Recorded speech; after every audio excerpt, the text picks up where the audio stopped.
The trading station orbited a dying star, its metal corridors filled with beings from across the galaxy. Captain HFY of the Valorian Empire adjusted his ceremonial armor as he walked through the marketplace, his scaled hide gleaming under the artificial lights.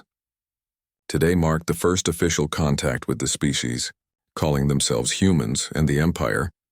Expected nothing less than complete submission. The human delegation had arrived 3 cycles ago aboard a vessel that looked primitive compared to Valorian warships.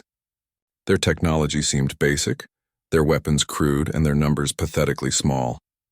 Intelligence reports suggested they controlled only a handful of star systems, making them insignificant in the grand scheme of galactic politics. HFY entered the designated meeting chamber where Ambassador Kremoth waited, her tentacles writhing with anticipation. The Valorian Empire had conquered 47 species in the past century, each falling within standard protocol timeframes. These humans would be no different. They should arrive momentarily, Kremoth informed him, her voice carrying the authority of someone who had overseen dozens of surrenders. Our preliminary scans show they possess no significant military capabilities. The chamber doors hissed open, and 3 figures entered. HFY immediately focused on their leader, a tall male with unusual coloring. Where most species displayed uniform skin tones, this human's flesh bore intricate patterns that seemed to shift and dance across his visible areas. Dark marks spiraled around his arms and neck, creating designs that made HFY's optical sensors struggle to focus properly. "I am Commander James Harrison," the human said, his voice steady despite facing beings who could crush his ship with a thought. "This is Dr. Sarah Chen and Lieutenant Marcus Rodriguez." HFY studied the patterns more closely, feeling an odd discomfort he couldn't identify. The markings weren't random scars or natural pigmentation. They formed deliberate shapes that seemed familiar yet impossible to place. Something about them triggered deep-seated memories from Valorian mythology, stories told to younglings about ancient times. "I am Captain HFY of the Valorian Imperial Fleet," he announced, allowing his full height to intimidate the smaller beings. "You stand before representatives of an empire that spans 3,000 star systems. Your species will submit to our authority and accept integration into our hierarchy." Commander Harrison remained unmoved, which surprised HFY. Most species showed immediate fear when confronted with Valorian might.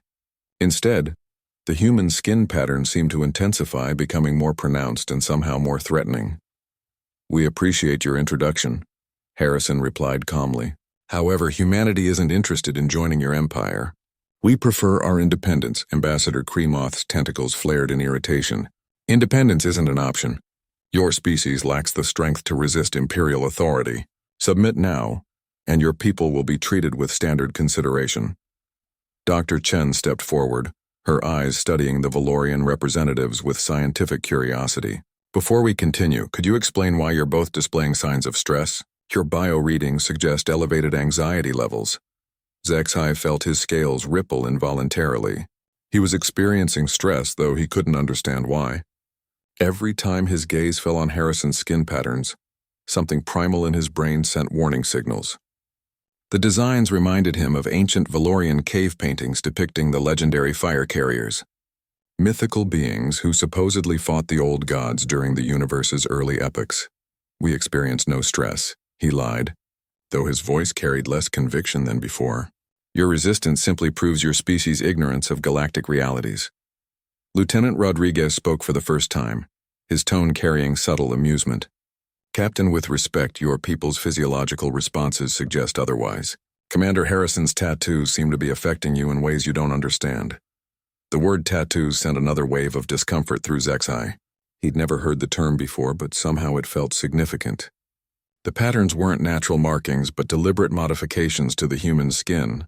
This revelation made them even more disturbing, as if Harrison had chosen to brand himself with symbols that spoke to some universal language of fear. These markings, HFY found himself asking against protocol. What do they represent? Harrison glanced at his companions before responding. They tell stories. Each design represents battles fought, enemies defeated, and victories earned. My people have a long tradition of recording important events on our bodies. The simple explanation did nothing to calm HFY's growing unease. If anything, it made the situation worse. The patterns weren't decorative or ceremonial, but historical records of conflicts. The human standing before him carried a written account of warfare on his very flesh. Ambassador Kremoth attempted to regain control of the conversation. Regardless of your primitive customs, you will comply with imperial demands. Our fleet consists of over 200 vessels, each capable of destroying your entire civilization. Dr. Chen pulled out a small device and began scanning the Valorian representatives. Fascinating. Your stress responses are increasing exponentially. Commander, perhaps you should show them the documentation we prepared. Harrison nodded and activated a holographic display. Images filled the air showing human military engagements. But these weren't the primitive conflicts Zexhai expected. The footage revealed humans fighting beings that looked disturbingly familiar, creatures from Valorian religious texts describing the mythical enemy of the gods. This documentation covers the Terran Devourer War, Harrison explained, his skin pattern seeming to pulse with each word. We fought them for 200 years before achieving victory. These tattoos commemorate that conflict. Zexhai stared at the images, his mind struggling to process what he was seeing. The Devourers were supposedly mythical beings that existed only in ancient legends. According to Valorian religious teachings, they were the servants of dark gods who consumed entire species before being defeated by legendary heroes called fire carriers. Impossible, he whispered, though conviction was rapidly leaving his voice. The Devourers exist only in mythology. Your mythology, Dr. Chen corrected gently, is our recent history. The beings you call Devourers nearly wiped out 6 star systems before humanity stopped them. Commander Harrison personally led the final assault on their home world. The chamber fell silent as the implications settled. The patterns on Harrison's skin weren't just random tattoos, but victory marks earned fighting creatures that existed only in Valorian nightmares. The human standing before them carried proof of battles against beings their own species feared in legends. The simulation chamber materialized around Zara's squad with startling realism. Gone were the sterile walls of the training facility, replaced by the muddy, crater-scarred landscape of the Western Front. 17. The acrid smell of cordite and decomposing matter filled her nostrils, while the distant rumble of artillery made the ground beneath their feet vibrate with ominous regularity. Squad leader Thane, a purple-skinned Rigelian with natural armor plating, immediately took charge. Spread out in standard formation. Keep your energy weapons on maximum dispersal. We'll advance methodically and eliminate the human simulation soldiers using superior firepower and coordination. The other squad members nodded nervously, activating their advanced plasma rifles and energy shields. These weapons could vaporize a building or create protective barriers that could withstand nuclear explosions. By any reasonable standard, they should have been able to walk through any human defensive position with ease. Zara checked her own equipment with growing concern. The simulation had provided her with the same advanced weaponry as her squad mates, but something felt wrong. She had studied enough military history to know that this scenario was specifically designed to highlight human tactics, not advanced alien technology. Squad leader Thane, she said carefully, perhaps we should consider that this simulation might require different tactics than standard galactic warfare. Thane's 4 eyes focused on her with barely concealed disdain. Human, your species may have created this scenario, but that doesn't mean you understand military strategy. We'll proceed with proven tactics. The squad began advancing across no man's land, their energy shields shimmering as they deflected the occasional sniper bullet. For the first few minutes, everything seemed to be going according to plan.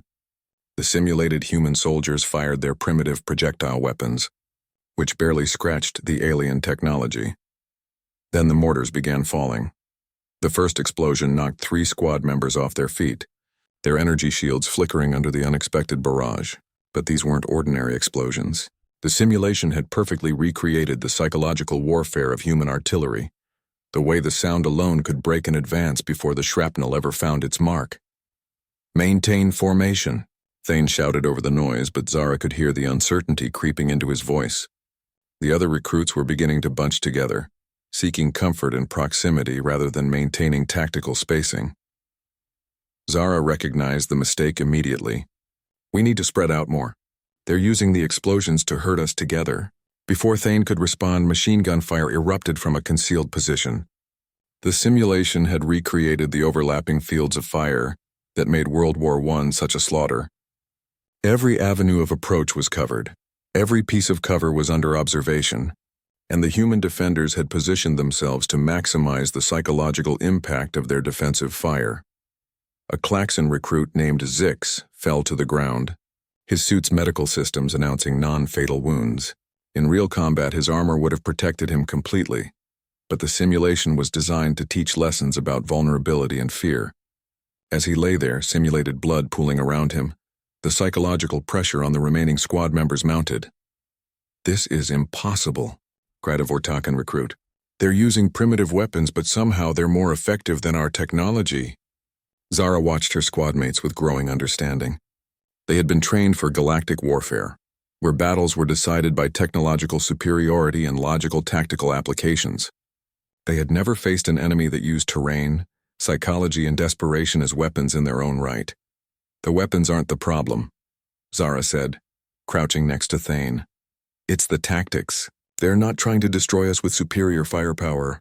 They're trying to break our will to advance." Thane's expression showed confusion. "Break our will? We have superior technology, superior training, superior numbers. Their will is irrelevant." Another mortar barrage forced the squad to take cover in a shell crater. As they huddled together, Zara could see the fear beginning to take hold. These aliens had never experienced combat where death was random, where survival depended as much on luck as skill, where the enemy refused to acknowledge their technological disadvantage. "Look around you," Zara said to the squad. "What do you see?" "Mud, explosions, chaos," replied a Zephyrian recruit named Vel. "No," Zara said. "You're seeing the landscape the way the human defenders want you to see it. Every crater, every piece of wire, every remaining wall has been incorporated into their defensive plan. They're not just fighting us. They're making the entire battlefield fight us." As if to prove her point, concealed explosives detonated along the route they had originally planned to take.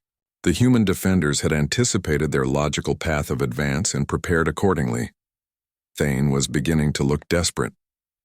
Standard galactic military doctrine called for overwhelming technological advantage, but the simulation seemed to neutralize their superior equipment at every turn. "What do you suggest, human? How do we defeat our own species' tactics?" Zara studied the battlefield with eyes trained by years of military history documentaries and battlefield visits. She could see the pattern now, the way the human defenders were using every aspect of the environment to multiply their effectiveness. "We stop thinking like galactic soldiers and start thinking like humans," she said. "Look at that building there.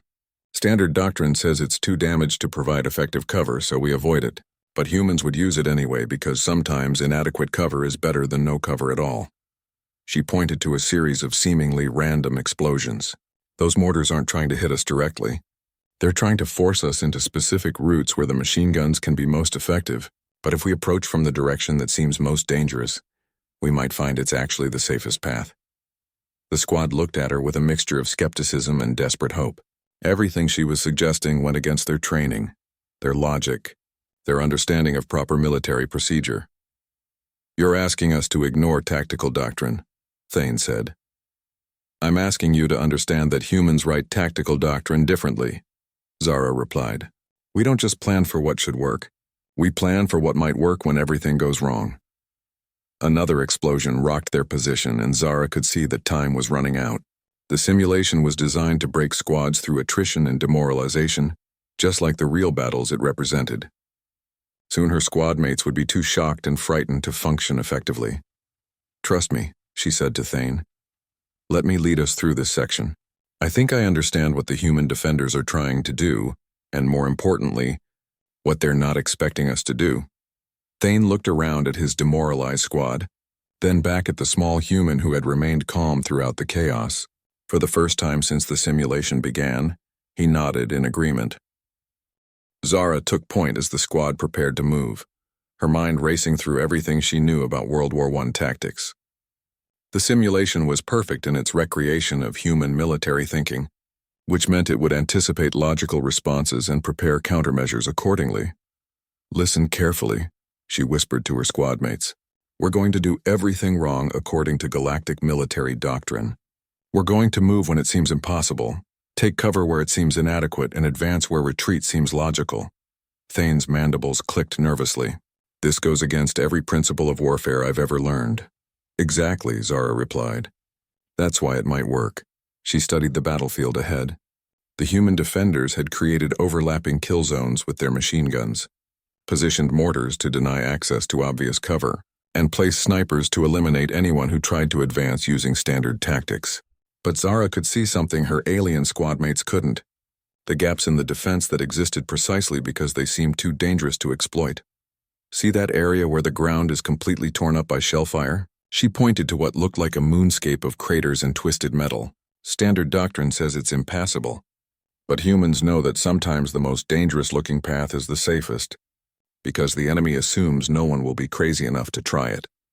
The squad began moving, following Zara as she led them into terrain that violated every principle of military movement they had ever learned. Instead of seeking solid cover, she guided them through areas where the ground was so broken that traditional defensive fire couldn't effectively target them. Instead of avoiding areas under direct observation, she moved them through zones where the enemy couldn't maintain sustained fire without exposing their own positions. A Vortakan recruit named Kess slipped and fell into a crater filled with muddy water. As he struggled to climb out, machine gun fire erupted from a position that should have had a clear shot at him. But the angle was wrong, the cover inadequate for the gunner, and return fire from the squad forced the humans to relocate. "How did you know?" Kess asked as they regrouped.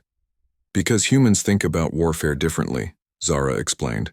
"We don't just prepare for optimal conditions. We prepare for when everything goes wrong, when the perfect plan fails, when you have to make impossible choices with inadequate resources." They encountered their first human defensive position after 20 minutes of careful movement. 3 simulated soldiers had taken cover behind a destroyed tank, using its bulk to shield them from direct assault, while maintaining fields of fire on the approaches. By galactic standards, it was a pathetic defensive position that should have been easily overcome. But as the squad prepared to assault the position using standard tactics, Zara held up her hand. She had noticed something the others missed: the spacing of the defenders, the way they had positioned themselves, the routes they had left seemingly open. "It's a trap," she said quietly. "They want us to assault from the obvious direction. Look at how they're positioned. They're not trying to hold that position indefinitely. They're trying to delay us while something else happens." Even as she spoke, they could hear the sound of more defenders moving into position behind them. The human tactic wasn't to win every engagement, but to control the pace and direction of the battle, to force their enemies into predetermined positions where larger traps could be sprung. "So what do we do?" asked Thane. Zara studied the position for a moment, then smiled. "We give them what they want, but not the way they expect it." Instead of assaulting the position directly, she led the squad in a flanking maneuver that deliberately exposed them to fire from the defenders. But the movement was so aggressive, so seemingly suicidal, that the human defenders hesitated for a crucial moment, unsure whether it was a brilliant tactic or catastrophic mistake. In that moment of uncertainty, Zara's squad was able to reach a position where the defenders' advantages were neutralized. The humans had prepared for a cautious, methodical assault, not for enemies who would charge directly into danger and somehow emerge in a better tactical position. The defensive position fell quickly once the squad was in close quarters. But Zara knew this was just the beginning. Each success would teach the simulation more about their tactics, forcing it to adapt and present new challenges. "You're thinking like them," observed Vel, the Zephyrian recruit. "Like humans." "No," Zara corrected. "I'm thinking like someone who has studied human warfare my entire life." There's a difference between understanding tactics and thinking tactically. As they advanced deeper into the simulation, the challenges became more complex. The human defenders began adapting to their unconventional approach, setting traps within traps, creating situations where every choice seemed to lead to disaster. At one point, they found themselves pinned down by sniper fire in a position where retreat seemed impossible and advance seemed suicidal. The other squad members were beginning to panic, their training inadequate for the psychological pressure of human-style warfare. "This is hopeless," muttered Kess. "We can't advance. We can't retreat, and they'll call in artillery on our position soon." Zara listened to the pattern of sniper fire, studying the timing and placement of shots. Human snipers weren't just trying to kill. They were trying to control movement, to create psychological pressure, to force their enemies into making mistakes. Actually, she said, this is exactly where they want us, pinned down, demoralized, convinced that we have no options. She began counting the seconds between shots, mapping the sniper's field of fire, understanding the human defender's psychology. The sniper was confident, comfortable in his position, convinced that his enemies were trapped. When I give the signal, Zara told her squad, everyone moves directly toward the sniper's position, not away from it, toward it. The aliens stared at her as if she had lost her mind. Moving toward a sniper position was suicide according to every military manual ever written. Trust me, Zara said. The one thing this sniper isn't expecting is for us to charge directly at him. His entire position is designed to control our retreat and prevent our advance. He's not prepared for enemies who refuse to be controlled. The signal came and the squad moved as one, charging directly into what should have been certain death. But Zara had read the situation correctly. The sniper's position was perfectly designed to dominate the area they had been trapped in, but it was vulnerable to close assault from the direction they were charging. Within minutes, they had neutralized the sniper and seized his position, giving them a commanding view of the next section of the battlefield. But more importantly, they had begun to think like humans, refusing to accept that any situation was hopeless, finding opportunity in desperation, turning apparent weakness into unexpected strength. As they prepared for the next phase of the simulation, Zara realized that her squad mates were beginning to change. They were still aliens with their own perspectives and training, but they were starting to understand that human warfare wasn't just about tactics and technology. It was about mindset, about refusing to accept defeat even when logic demanded surrender. The simulation shifted around them without warning, the muddy trenches of World War I dissolving into the dense jungle canopy of Vietnam. The change was so seamless that for a moment, Zara's squad stood disoriented in the oppressive heat and humidity of Southeast Asia. Circa 1968. Thane immediately began scanning for threats with his enhanced sensors, but the jungle seemed to swallow his technology's effectiveness. My equipment is showing false readings everywhere. The vegetation is interfering with targeting systems. That's the point, Zara said, wiping sweat from her forehead despite the climate control in her suit. This scenario isn't about technological superiority. It's about fighting an enemy you can't see, in terrain that negates most of your advantages. The jungle was alive with sounds, birds calling, insects buzzing, leaves rustling in the humid breeze. But Zara knew from studying Vietnam War accounts that every sound could mask an enemy movement. Every shadow could hide a sniper. Every seemingly innocent patch of ground could conceal a trap. Standard procedure calls for advancing in formation with overlapping fields of fire, Thane said, consulting his tactical manual on his suit's display. Standard procedure will get us killed here, Zara replied. The human defenders aren't going to meet us in open battle. They're going to disappear into the jungle, hit us when we're most vulnerable, and vanish before we can respond effectively. As if summoned by her words, the first sniper shot rang out. Fell. The Zephyrian recruit stumbled backward as his suit registered a hit to the shoulder. The shot had come from somewhere in the canopy above, but despite their advanced sensors, none of them could locate the shooter. Return fire, Thane ordered, and the squad began spraying the trees with plasma bursts that vaporized entire sections of jungle. The display of firepower was impressive, but when the smoke cleared, there was no sign of any enemy casualties. You're fighting the jungle instead of the enemy, Zara observed. That sniper is probably 100 meters away by now, setting up for the next shot. She studied the surrounding terrain with new eyes, trying to think like a Vietnam-era guerrilla fighter. The jungle wasn't just concealment. It was a weapon system. Every trail could be an ambush site.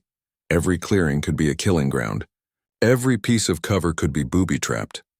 We need to stop thinking like an advancing army and start thinking like prey, she told her squad. In this environment, the hunters are hunting us. Kes, the Vortakan recruit who had fallen into the crater earlier, was becoming increasingly agitated. This is psychological warfare.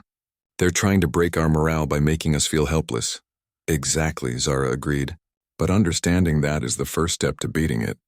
Human guerrilla tactics rely on making the enemy feel isolated, paranoid, and constantly threatened. But those same tactics have weaknesses. She gestured for the squad to take cover behind a fallen tree.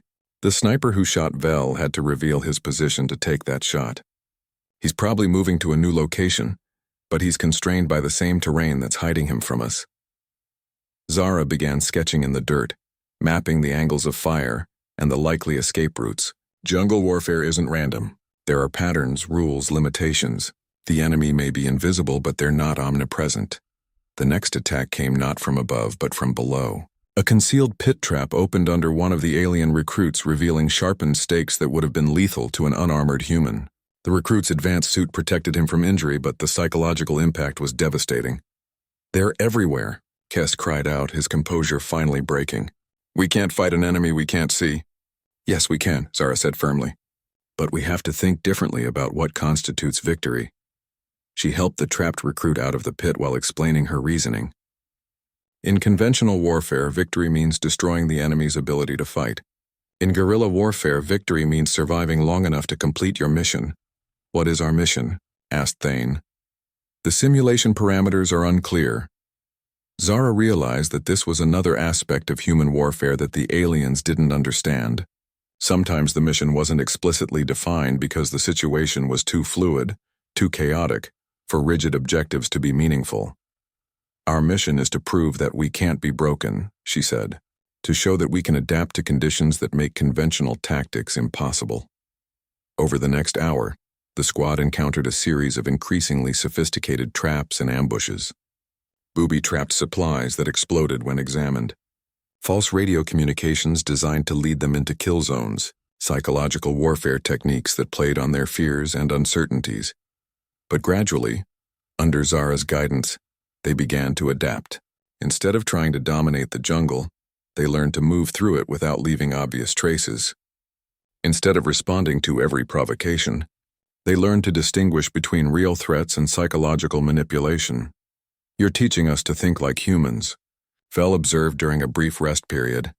"I'm teaching you to think like humans who have been forced to fight under impossible conditions," Zara corrected. "There's a difference between human nature and human adaptation under pressure." The breakthrough came when they encountered a seemingly abandoned village. Standard military doctrine called for a careful search and clearance operation, but Zara recognized the setup from countless historical accounts. "It's a trap," she said, "but not the kind you think." She explained that the village was designed to look like an obvious trap, causing conventional forces to either avoid it entirely or approach with such overwhelming caution that they became predictable. The real trap was in how it made its enemies think. "So we go through the village?" asked Thane. "No," Zara said. "We use it." Instead of avoiding the village or assaulting it, Zara led her squad to a position where they could observe it without being seen. They waited, patient and still, while simulated human defenders moved through the area, checking their traps and preparing for the next phase of their harassment campaign. "Now I understand," whispered Kess. "We're not hunting them. We're letting them hunt us while we hunt them." When the ambush came, it was swift and decisive. The human defenders had grown overconfident, convinced that their alien enemies were still thinking in conventional terms. They weren't prepared for opponents who had learned to use patience as a weapon, who had discovered that sometimes the best way to spring a trap was to let the enemy think they were safe. As the jungle scenario concluded and the simulation began preparing for the next phase, Zara looked at her squad mates with growing respect. They were still aliens with their own perspectives and limitations, but they had proven capable of adapting to radically different ways of thinking about warfare. "What happens next?" asked Thane. Zara considered the question. They had survived World War I by learning to think tactically under impossible conditions. They had survived Vietnam by learning to fight an invisible enemy using psychological warfare. Each scenario had taught them something new about human military thinking. "Whatever comes next," she said, "we'll be ready for it. Because we're starting to understand that human warfare isn't about following rules. It's about writing new rules when the old ones stop working." The simulation shimmered around them, preparing to transport them to their next challenge. But for the first time since entering the Earth simulation, Zara felt confident that her squad might actually have a chance at success. The jungle faded away, replaced by the stark urban landscape of a modern city under siege. Broken concrete and twisted metal stretched in every direction, while the distant sound of explosions echoed between ruined buildings. The simulation had transported them to urban warfare, the most complex and challenging form of human military conflict. "This is different," observed Thane. scanning the devastated cityscape with his enhanced sensors. The environment is completely artificial, created by the conflict itself. Zara nodded, recognizing elements from battles in Stalingrad, Fallujah, Sarajevo, and dozens of other urban conflicts throughout human history. Cities change the rules of warfare completely. Every building becomes a fortress, every street becomes a killing ground, every civilian area becomes a battlefield. The squad had barely begun to move when the first mortar rounds began falling around them. But these weren't the random barrages they had experienced in the World War I scenario. These were precision strikes, carefully calculated to force them into specific buildings and routes. "They're hurting us," realized Vel, the Zephyrian recruit who had adapted most quickly to human tactical thinking, using the artillery to control our movement rather than destroy us directly. "Exactly," Zara confirmed. "In urban warfare, destroying buildings is often less important than controlling which buildings your enemy can use." They took shelter in what appeared to be an abandoned apartment building, but Zara immediately began examining the structure with suspicious eyes. Human urban warfare tactics relied heavily on preparation, on turning seemingly innocent structures into elaborate death traps. "Check the stairs," she instructed. "Look for wires, pressure plates, anything that seems out of place." Kess discovered the first booby trap within minutes, a simple tripwire connected to explosives that would have brought down a section of the stairwell.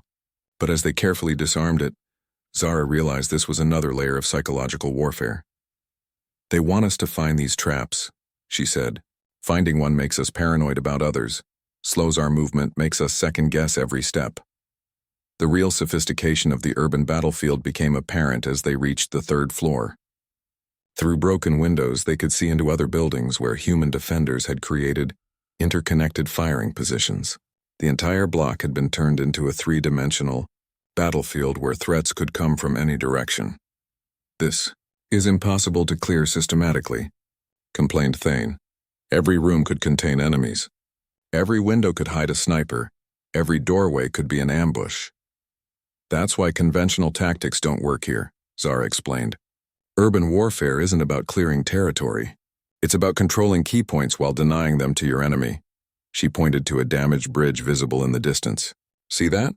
It's probably the objective. Not because holding it gives any strategic advantage, but because fighting for it will force both sides to reveal their capabilities and intentions."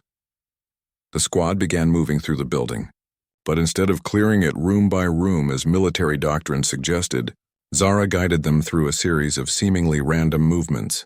She would advance down a hallway, then suddenly retreat, enter a room, then immediately exit through a different door, take cover behind walls that offered no apparent protection. "What are you doing?" asked Thane, clearly frustrated by the lack of systematic progress. "I'm making us unpredictable," Zara replied. "Urban defenders rely on anticipating enemy movements. If we don't follow logical patterns, their prepared positions become less effective." The wisdom of this approach became clear when they encountered their first human defensive position. 3 defenders had fortified a classroom in what had once been a school, creating overlapping fields of fire that covered all the obvious approaches. But Zara had led the squad to a position they could never have reached by following standard clearing procedures. "They're not expecting us to be here," she whispered. "Their entire defensive plan assumes we'll approach from the main corridor." The engagement was swift and decisive. The human defenders, despite their superior positioning and knowledge of the terrain, were caught completely off guard by enemies who appeared from an impossible direction. But victory brought new challenges. The sound of gunfire had revealed their position to other defenders throughout the building complex. Within minutes, they could hear movement in the buildings around them as human forces repositioned to counter their advance. "Now what?" asked Vel. "They know where we are. Now we give them what they expect," Zara said with a smile. "We're going to assault that bridge using conventional tactics." The squad stared at her in confusion. After everything they had learned about unconventional warfare, she was suggesting they return to standard military doctrine. "The humans expect us to be unpredictable now," she explained. "They've adapted to our unconventional approach and prepared countermeasures, so we surprised them by being conventional." What followed was a textbook urban assault.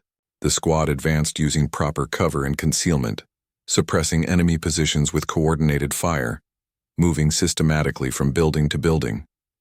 It was exactly the kind of assault that should have failed against prepared human defenders, but it worked precisely because it was so unexpected. The human forces had prepared for another series of unconventional attacks, creating elaborate traps and ambushes that assumed their enemies would continue to avoid obvious routes and standard tactics. "You're not just teaching us to think like humans," observed Kess as they secured the bridge objective. "You're teaching us to think like humans who are thinking about how their enemies think." Meta-tactical thinking, Zara agreed. It's not enough to understand tactics.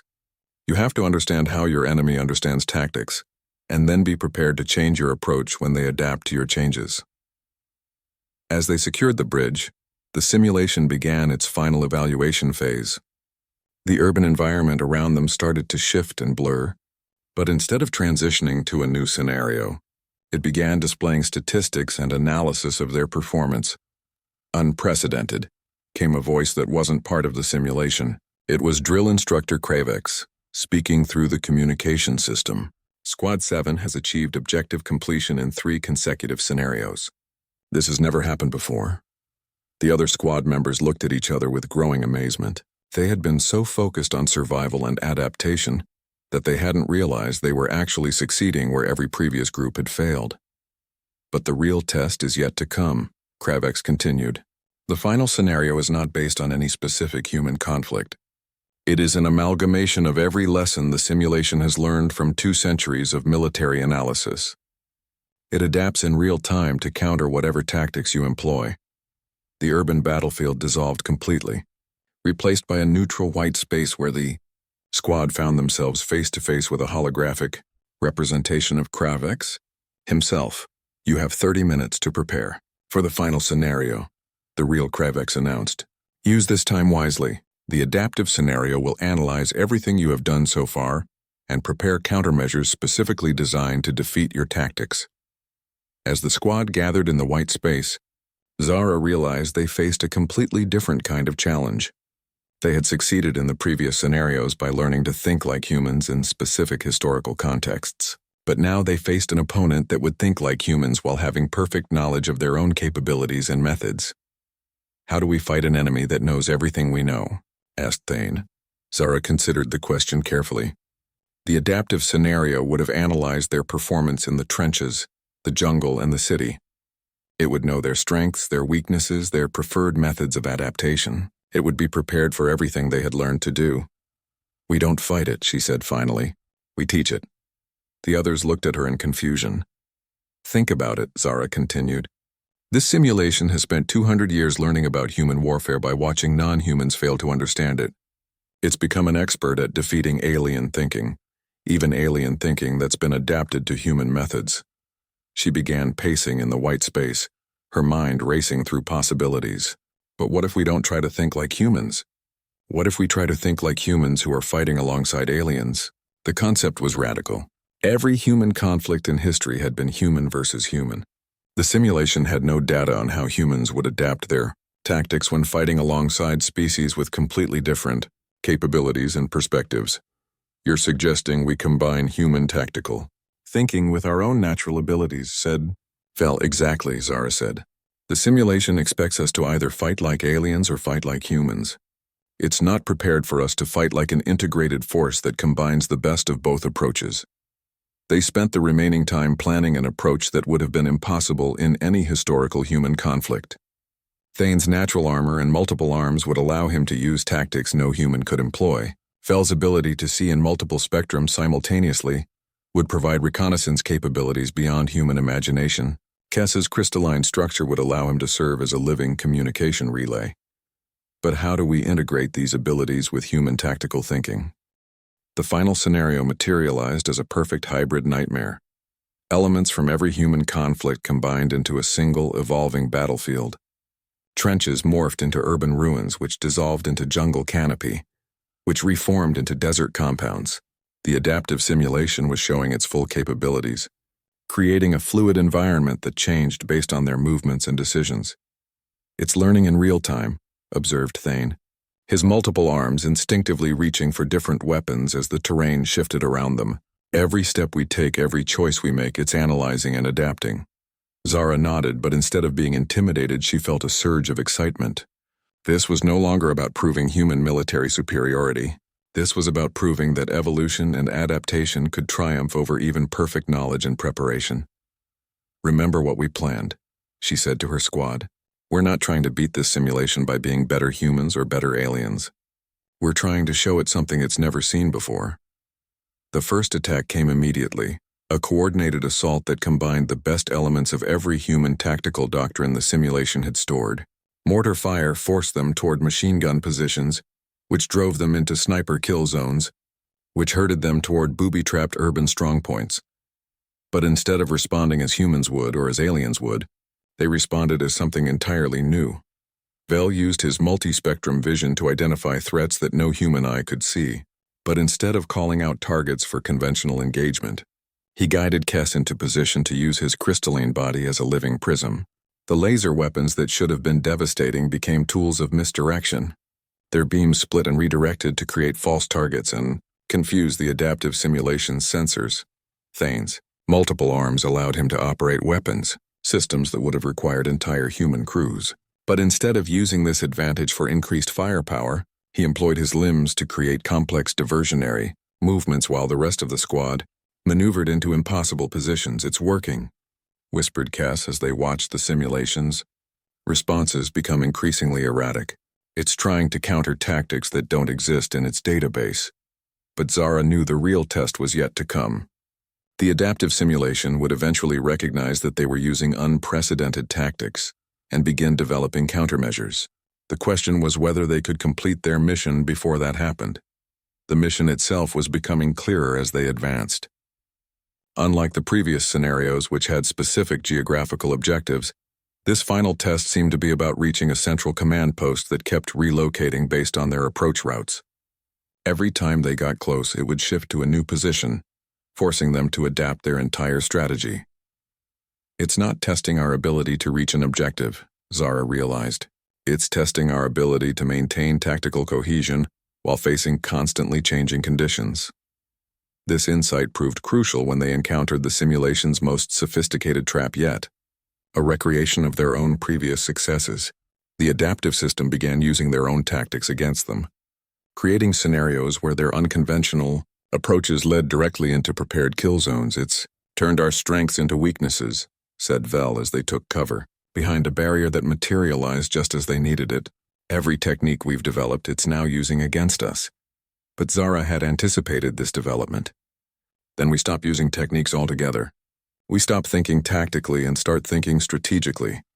She explained her reasoning as plasma fire erupted around their position. "Tactics are about winning individual engagements. Strategy is about achieving objectives regardless of individual outcomes. The simulation has learned to counter our tactics, but it can't counter our strategic thinking because our strategy isn't based on military doctrine." "What is it based on?" asked Thane. "Trust," Zara said simply. "Every human military victory in history ultimately came down to soldiers trusting each other enough to do things that seemed impossible." What followed was unlike anything in the simulation's vast database of human warfare. Instead of coordinated tactical movements, the squad began operating based purely on mutual trust and adaptation. Vel would move into a position that seemed suicidal, trusting that Kess would find a way to provide cover. Thane would expose himself to enemy fire, trusting that Zara would create an opportunity for counterattack. The adaptive simulation, for all its sophistication, had no framework for analyzing tactics based entirely on interpersonal trust rather than military doctrine. It could counter specific movements, specific weapons employment, specific strategic approaches, but it couldn't counter the simple act of squad members risking everything for each other without any guarantee of success. "The command post," announced Kess, pointing to a structure that had appeared at the center of the ever-shifting battlefield. It stopped moving. Zara studied the fortress-like building that housed their final objective. It was defended by every type of human military system the simulation could generate, arranged in perfect tactical coordination. Approaching it conventionally would be suicide, but approaching it unconventionally would trigger countermeasures specifically designed to exploit their previous methods. "One last lesson," she said to her squad. Sometimes the most human thing you can do is refuse to accept that a situation is impossible. They began their final assault with no plan beyond the determination to reach their objective. No tactical doctrine, no strategic framework, no coordination beyond the absolute commitment to succeed or fail together. Vel charged directly into machine gun fire, trusting his teammates to cover him. Kes positioned himself in the open, using his body to create communication links between separated squad members. Thane advanced into overlapping kill zones, relying on his armor and his squad mates' support to survive impossible odds, and Zara led from the front, not because human military doctrine demanded it, but because her alien squad mates had taught her that leadership meant being willing to take the greatest risks for the team's success. The adaptive simulation threw everything it had at them, every human tactic, every weapon system, every psychological pressure technique in its vast database. But for the first time in 200 years of operation, it encountered something it couldn't analyze or counter. A group of soldiers who had transcended the limitations of their individual species to become something entirely new. As they breached the command post and achieved their final objective, alarms began sounding throughout the simulation system. Not alarms indicating failure, but alarms indicating something that had never happened before. Complete success in the Earth simulation. The scenario began to dissolve around them, but instead of the usual transition to a debriefing area, they found themselves standing in the original training hall, surrounded by hundreds of stunned alien recruits and instructors who had been monitoring their progress. At the center of it all stood drill instructor Kravex, his compound eyes fixed on the small human who had just accomplished the impossible. The training hall was dead silent. 300 alien recruits stood frozen in perfect formation, their eyes fixed on Squad 7 as they materialized from the simulation chambers.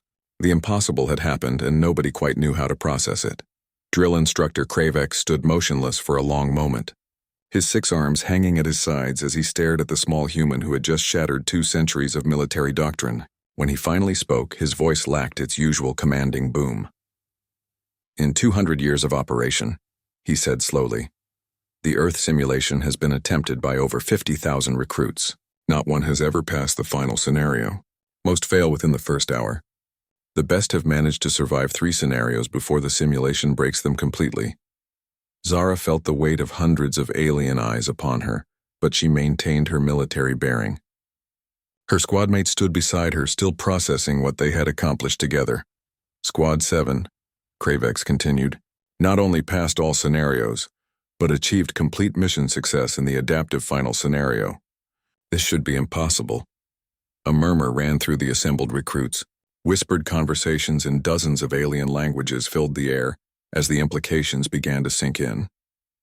The ultimate test of military impossibility had been beaten, and it had been beaten by a squad that included the very species the test was designed to showcase. Explain, Kravex commanded, his compound eyes focusing on Zara. How did a primitive species and a handful of recruits accomplish what our best tactical minds could not? Zara considered her answer carefully. She could see that the other instructors were recording everything, that this moment would be studied and analyzed throughout the galactic military establishment. What she said next could change how the galaxy viewed both humanity and the nature of warfare itself. With respect, Instructor Kravex, she began, I think you've been asking the wrong question for 200 years. The hall grew even quieter if that was possible. Nobody spoke to Kravex with anything less than absolute deference. The Earth simulation was designed to show recruits that humans are militarily superior, Zara continued. But that's not what we proved today. We proved that military superiority isn't about any single species being better than another. She gestured to her squadmates. Thane's natural armor and multiple limbs gave us capabilities no human force has ever possessed. Vel's sensory abilities provided reconnaissance that human eyes could never match. Kess's crystalline structure allowed communication and coordination beyond human imagination. Kravex's mandibles clicked thoughtfully. You're suggesting that the simulation was fundamentally flawed? Not flawed, Zara said. Limited. It was designed to test alien thinking against human tactics, but it was never designed to test what happens when different species combine their strengths in ways that none of them could achieve alone. A new voice cut through the discussion. Impossible. The speaker was an elderly Rigelian instructor whose purple skin was marked with the scars of ancient conflicts. Military effectiveness is determined by technological superiority and tactical doctrine. Emotional concepts like cooperation and trust are irrelevant in real combat. Zara turned to face the instructor. Then why did we succeed where everyone else failed? Luck, the instructor replied dismissively. Statistical anomaly. Given enough attempts, eventually someone would succeed through random chance. But Thane stepped forward, his 4 eyes blazing with conviction. It wasn't luck. We learned to fight like something that had never existed before. Not like humans, not like aliens, but like soldiers who trusted each other completely. Vel nodded in agreement. The simulation could counter any tactical approach in its database. But it had no data on tactics based purely on mutual trust and adaptation. Kess's crystalline structure pulsed with emotion. We stopped fighting like separate species trying to copy human warfare. We started fighting like a unified force that happened to include a human. The implications of their words were beginning to resonate throughout the hall. For 1,000 years, galactic military doctrine had been based on technological superiority and logical tactical applications. The idea that emotional bonds and trust could be military assets was revolutionary. Kravik studied Squad 7 for a long moment, then activated a holographic display that showed their performance metrics throughout the simulation. The data supports their claims, he announced. Their success rate increased dramatically in situations where they abandoned standard doctrine in favor of unprecedented coordination. He paused, his compound eyes reflecting the data streams. More significantly, their performance in the adaptive scenario shows tactical innovations that don't exist in any military database, human or otherwise. Another instructor, this one a floating ethereal with translucent skin, drifted closer to the group. If this is true, it suggests that the future of galactic warfare may not be about individual species proving their superiority, but about creating integrated forces that transcend species limitations. Exactly, Zara said. Human warfare isn't superior because humans are better fighters. It's effective because humans learn to fight under conditions that force them to trust each other completely, to adapt constantly, and to refuse to accept defeat even when logic demanded surrender. She looked around the hall at the hundreds of alien faces, but those same principles can be applied by any species, or better yet, by multiple species working together. Kravex deactivated the holographic display and stood in silence for nearly a minute. When he finally spoke, his voice carried a tone that none of the recruits had ever heard from him before. Respect. Squad 7 has taught us something that 2 centuries of simulation could not. The Earth simulation will be redesigned, not to test individual species against human tactics, but to develop truly integrated galactic military doctrine. He turned to address the entire assembly. Furthermore, Squad 7 will serve as instructors in the development of these new integrated tactics. They have proven that the future of galactic defense lies not in competition between species, but in cooperation among them. As the assembly began to disperse, alien recruits approaching Squad 7 with new respect and curiosity, Zara felt a profound sense of accomplishment. She had entered the simulation hoping to prove that humans deserved respect as warriors. Instead, she had helped prove something far more important, that the galaxy's greatest strength lay not in any single species, but in their ability to work together. Thane approached her as the crowd thinned. So what happens now? Zara smiled, looking around at the aliens who were no longer looking at her as a curiosity, but as a fellow soldier who had earned her place among them. Now we teach the galaxy that the greatest military force in the universe isn't human or alien, but something that's both and neither at the same time. The Earth simulation had been passed, but more importantly, it had been transcended, and in doing so, Squad 7 had opened the door to a new era of galactic military cooperation that would make the universe a safer place for everyone.